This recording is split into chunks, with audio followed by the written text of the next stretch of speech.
Hello friends, my name is Kajal और आप सभी का स्वागत है मेरे चैनल पर। और आज के इस वीडियो में हम डिस्कस करने वाले हैं यूपीडीएलएड फोर्थ सेमेस्टर सब्जेक्ट सामाजिक अध्ययन। जी हाँ फ्रेंड्स, इस क्लास की जो टाइमिंग होती है वो दोपहर के 2 बजे होती है। फ्रेंड्स, जैसे कि आप सभी को पता है कि आज 11 बजे वाली प्लस 12 बजे वाली क्लास नहीं आई बिकॉज इधर बहुत ज़्यादा बारिश हो रही थी और मतलब बहुत ज़्यादा शोर होता, तो इसकी वजह से मैंने आप सभी को वीडियो नहीं प्रोवाइड किया। ठीक है, तो चलिए फ्रेंड्स शुरू करते हैं। और आज का जो हमारा टॉपिक रहेगा वो रहेगा बौद्ध धर्म के सिद्धांत। जी हाँ फ्रेंड्स, जैसे कि हमने इसके पहले डिस्कस किया था बौद्ध धर्म के बारे में बहुत ही अच्छे से। ठीक है, अगर आपने प्रीवियस वीडियोस नहीं देखे हैं तो आप सभी को कमेंट्स बॉक्स में या फिर डिस्क्रिप्शन बॉक्स में प्लेलिस्ट का लिंक मिल जाएगा, आप वहाँ से जाकर देख सकते हो और बहुत ही महत्वपूर्ण है। ठीक है, तो बौद्ध धर्म के सिद्धांत कौन कौन से हैं, जैसे कि हमने आप सभी से डिस्कस भी किया था। 4 आर्य सत्य, अष्टांगिक मार्ग एवं 10 शील, क्षणिकवाद, अनिश्वरवाद, प्रत्यय समुत्वाद, कर्मवाद, अनात्मवाद, पुनर्जन्म, कर्मकांड, जाति पंथ का खंडन, अहिंसा पर बल, वेदों में अविश्वास निवारण। ठीक है, ये हमने डिस्कस किया था, बट आज हम इसके बारे में बहुत ही अच्छे से पॉइंट टू पॉइंट डिस्कस करेंगे। तो चलिए फ्रेंड्स शुरू करते हैं। वीडियो को लाइक कर दीजिए और अपने फ्रेंड्स मित्रों को शेयर कर दीजिए। और अगर आप हमारे चैनल पर नए हो तो चैनल को सब्सक्राइब कर सकते हो, क्योंकि हम यूपीडीएल से रिलेटेड सारी इन्फॉर्मेशन इस चैनल के माध्यम से प्लस जितनी भी क्लासेस है इस चैनल के माध्यम से आप सभी को प्रोवाइड करते हैं। ठीक है, तो देखिए सबसे पहला जो सिद्धांत है बौद्ध धर्म का वो है 4 आर्य सत्य, जो कि बहुत ही महत्वपूर्ण है फ्रेंड्स। ये जो सिद्धांत है अगर आप इसको अच्छे से डिस्कस समझ लेते हो तो बहुत ही कोई भी आप सुपर टेट दो, क्योंकि ये बहुत ही महत्वपूर्ण है, किसी भी कंपटीशन एग्जाम में ये पूछ देता है। ठीक है, तो सबसे पहला तो प्रश्न यही पूछ सकता है कि 4 आर्य सत्य किस धर्म से संबंधित है, तो ये बौद्ध धर्म का सिद्धांत है। ठीक है, तो 4 आर्य सत्य कौन कौन से है? दुख, दुख समुदाय, दुख निरोध और दुख निरोध मार्ग। ठीक है, पहला दुख, दूसरा दुख समुदाय, तीसरा दुख निरोध और चौथा दुख निरोध मार्ग। दुख क्या है? तो महात्मा बुद्ध के अनुसार जीवन में दुख ही दुख है, अतः क्षणिकों सुखों मतलब क्षणिक सुखों को सुख मानना जो है वो अदूरदर्शिता है। यानी महात्मा बुद्ध के अनुसार उनका मानना है कि जो जीवन है इसमें केवल और केवल दुख है, केवल क्षण भर का। जैसे कि आपने सुना भी होगा 4 दिन की चांदनी फिर से वही अंधेरी रात, तो ये इस पे क्या है सेट खा रहा है, जो कहावत है। तो इसी के अनुसार ये बोलते हैं कि जो दुख है महात्मा बुद्ध के अनुसार जीवन में दुख ही दुख है, अतः क्षणिक सुखों को सुख मानना जो है क्या है अदूरदर्शिता है।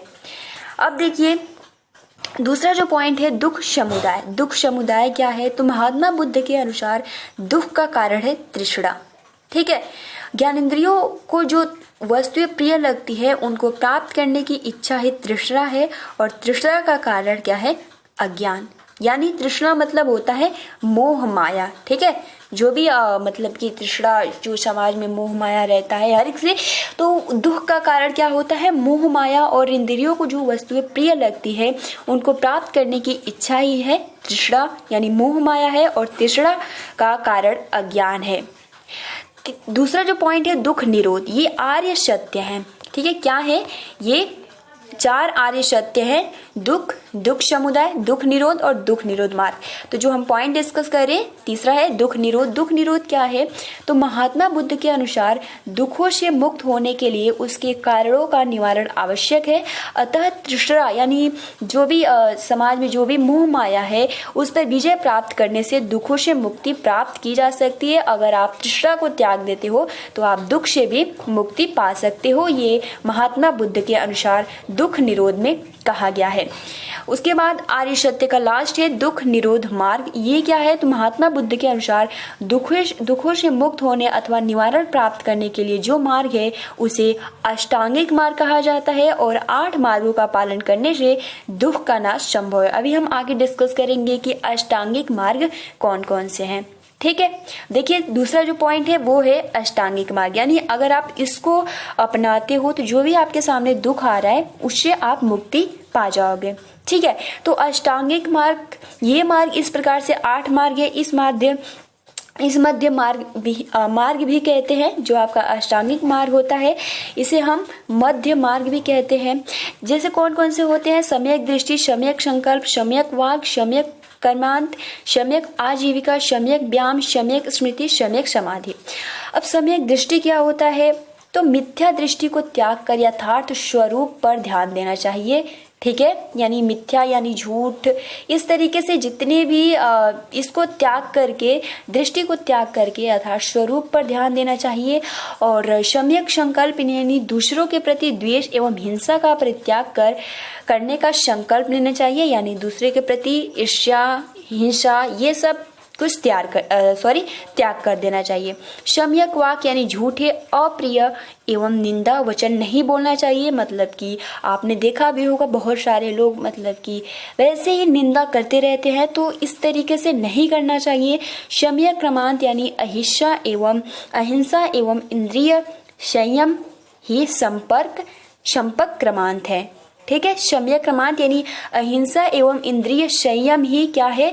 संपर्क क्रमांत है। और पांचवा है समय आजीविका, यानी मनुष्य को जीविकापार्जन के लिए पवित्र रास्ता चुनना चाहिए। सम्यक व्यायाम यानी शुद्ध ज्ञान युक्त प्रयत्न जिससे धर्म की दृष्टि उत्पन्न हो, वो सम्यक व्यायाम है। सम्यक स्मृति यानी इसके अंतर्गत निरंतर चेतन रहने की आवश्यकता पर बल दिया जाता है। और लास्ट है सम्यक समाधि, यानी चित्त को एकाग्र रखने को कहते हैं। ठीक है, और सम्यक समाधि प्राप्त करने पर मनुष्य निवारण प्राप्त कर ले। तो देखिए फ्रेंड्स, आपको इतना ज़्यादा कुछ याद करने की जरूरत नहीं है। अष्टांगिक मार्ग में केवल और केवल आपको ये 8 याद कर लेना है, पॉइंट टू पॉइंट। ठीक है, सम्यक दृष्टि, सम्यक संकल्प, सम्यक वाक, सम्यक क्रमांत, सम्यक आजीविका और सम्यक व्यायाम। क्योंकि अगर आपको पॉइंट हेडिंग मालूम रहेगा तो आप समझ जाएंगे कि ये है क्या और क्या नहीं। ठीक है, अब देखिए 10 सील यानी प्रशिक्षु 10 सील के बारे में चर्चा कर स्पष्ट करें कि महात्मा बुद्ध ने मनुष्य के जीवन पर परम लक्ष्य निवारण प्राप्ति बताया। इस निवारण प्राप्ति हेतु महात्मा बुद्ध ने आचरण की शुद्धता पर विशेष बल दिया है। और आचरण की शुद्धता हेतु उन्होंने 10 सीलों के पालन को आवश्यक बताया है। और ये 10 सील कौन कौन से हैं, ये भी बहुत ही महत्वपूर्ण है फ्रेंड्स। जितने भी ये पॉइंट्स हैं आप कॉपी में नोट डाउन करते चलिए। ठीक है, तो चलिए फ्रेंड्स हम जानते हैं वो 10 शील कौन कौन से हैं। तो पहला तो अहिंसा, दूसरा सत्य, तीसरा असत्य अर्थात चोरी न करना, अप्रिय अर्थात धन संग्रह न करना, ब्रह्मचर्य, नृत्य एवं संगीत का त्याग, सुगंधित पदार्थों का त्याग, असमय भोजन का त्याग, कोमल सज्जा का त्याग, कामनी कंचन का त्याग। बट आज के टाइम में मेरे को नहीं लगता है कि कोई भी इसका त्याग कर रहा है। आप क्या कहते हो फ्रेंड्स?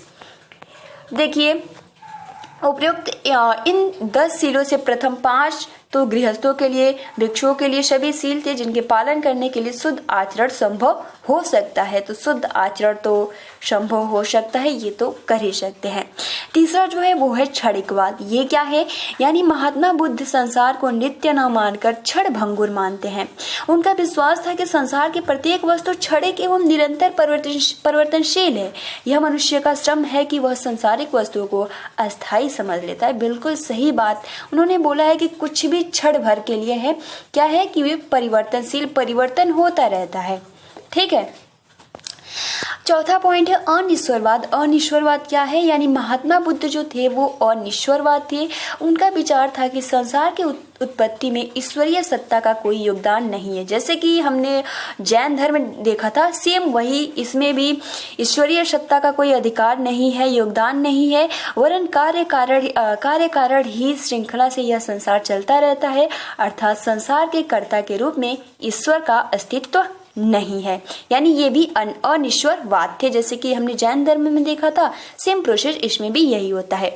पांचवा जो है वो है प्रथम और संपुतवाद। यानी यह बौद्ध दर्शन का सिद्धांत का मूल तत्व है। महात्मा बुद्ध का जो विचार था कि एक वस्तु के विनाश के पश्चात दूसरी वस्तु की उत्पत्ति होती है। प्रत्येक घटना के पीछे कार्य कारण का संबंध है और कार्य कारण का यही सिद्धांत प्रथम संपुतवाद के नाम से जाना जाता है। यानी कोई भी घटना होता है उसके पीछे जरूर कोई कारण होता है, इसे हम परित्म संपुतवाद कहते हैं। छठा है कर्मवाद। यानी महात्मा बुद्ध जो थे वो कर्म में विश्वास करते थे। उनका कहना था कि यज्ञ, पूजा, बलिदान तथा स्मृति आदि से मनुष्य अपने कर्मों के फल को नहीं मिटा सकता। अर्थात मनुष्य जैसा कर्म करता है वैसे ही फल प्राप्त होता है। यानी जो महात्मा बुद्ध थे वो कर्म में विश्वास रखते थे।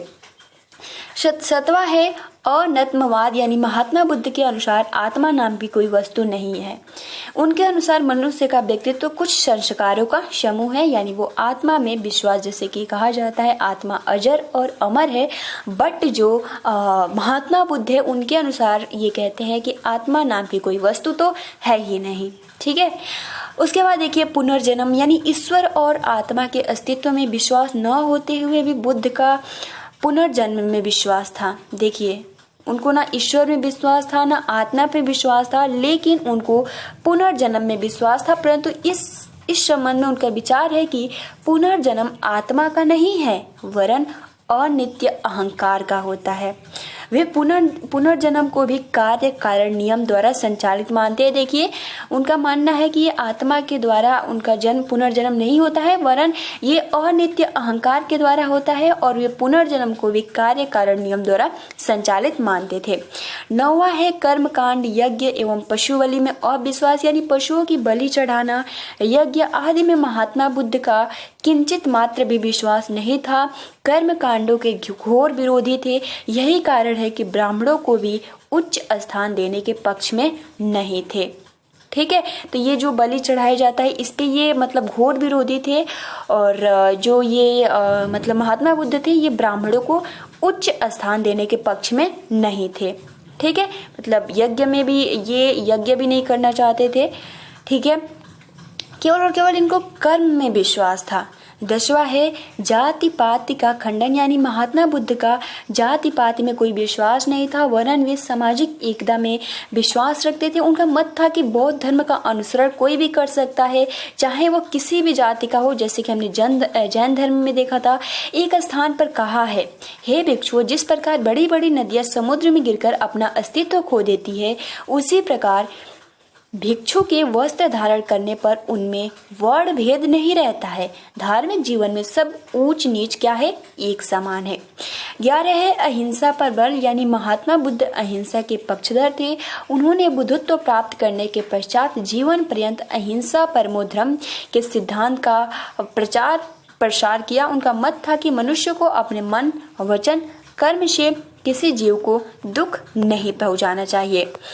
12 नंबर है वेदों में अविश्वास, यानी महात्मा बुद्ध ने वेदों को ईश्वर के नहीं माना, यानी ये वेद में भी क्या विश्वास नहीं रखते थे।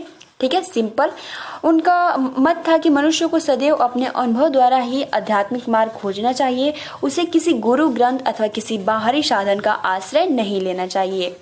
लास्ट सिद्धांत है निवारण, यानी महात्मा बुद्ध के अनुसार निवारण वह अवस्था है जिसमें ज्ञान की ज्योति द्वारा अज्ञान रूपी अंधकार की समाप्ति हो जाती है, अर्थात मनुष्य की समस्त वासनाओं और तृष्णाओं यानी मोह माया का नाश हो जाता है और निवारण की प्राप्ति सत्कर्मों द्वारा की जा सकती है।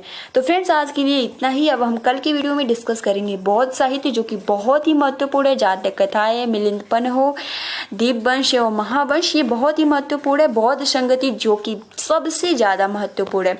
तो फ्रेंड्स, इसको हम कल की वीडियो में डिस्कस करेंगे। आज जो हमने डिस्कस किया बौद्ध धर्म के जो महत्वपूर्ण सिद्धांत थे, 4 आर्य सत्य, अष्टांगिक मार्ग एवं 10 शील, क्षणिकवाद, अनिश्वरवाद, प्रत्यय समुत्वाद, कर्मवाद, अनामतवाद, पुनर्जन्म, कर्मकांड, जातिपात का खंडन, अहिंसा पर बल, वेदों में अविश्वास, निवारण, आप सभी को बहुत ही आसान, बस हेडिंग याद कर लीजिए, ज्यादा कुछ नहीं। बस ये जो आप देख सकते हो, ये जो है इसका आप स्क्रीनशॉट ले सकते हो, इसमें ज्यादा कुछ याद करने की जरूरत नहीं है। ये नहीं पूछेगा 4 आर्य सत्य, तो देखिए 4 आर्य सत्य में दुख था, ठीक है, दुख से रिलेटेड है, दुख समुदाय। तो ये जो महत्वपूर्ण पॉइंट्स है इसको याद कर लेना है, पॉइंट टू पॉइंट, ज्यादा नहीं। जो 10 शील था तो उसमें 10 कौन कौन से हैं, अष्टांगिक मार्ग कौन कौन से है, सम्यक ज्ञान, ये सब कुछ आपको पॉइंट टू पॉइंट डिस्कस करना होगा। और ज्यादातर यही पूछता है, अष्टांगिक मार्ग, 4 आर्य सत्य, ठीक है, और इसमें अहिंसा पर बल, ये तो बहुत इजी है। तो सबसे ज्यादा जो महत्वपूर्ण है 4 आर्य सत्य और अष्टांगिक मार्ग, जो कि आपको याद कर लेना है। दुख समुदाय, दुख निरोध मार्ग और दुख, ठीक है। अष्टांगिक मार्ग में सम्यक दृष्टि, सम्यक संकल्प, सम्यक वाक। तो ये कुछ पॉइंट्स थे जो कि आज हमने डिस्कस किया फ्रेंड्स। तो आई होप कि आपको वीडियो पसंद आई होगी। वीडियो को लाइक कर दीजिए और अपने फ्रेंड्स मित्रों को शेयर कर दीजिए। मिलते हैं 5 बजे क्लास में। आप अपना अच्छे से प्रिपरेशन करते रहिए। Thanks for watching, take care and best of luck.